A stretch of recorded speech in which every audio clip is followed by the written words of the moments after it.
శ్రీమద్భగవద్గీత 7వ అధ్యాయము జ్ఞాన విజ్ఞాన యోగంలో 18వ శ్లోకం. ఉదారాః సర్వ ఏవైతే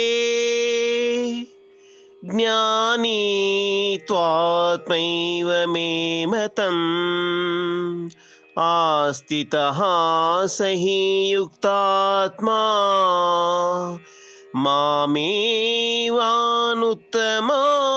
గతిం. ఈ చతుర్విధ భక్తులందరూ ఉదారులే, అనగా భగవంతుని యందు విశ్వాసం ఉంచి ఎల్లప్పుడూ అతనినే సేవించుచూ ఉండేవారు.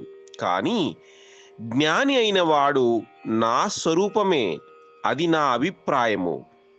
ఎందుకంటే అట్టి భక్తుడు తన మనస్సును బుద్ధిని నాయందు స్థిరంగా ఉంచి నన్నే పరమ ప్రాప్యునిగా భావించును.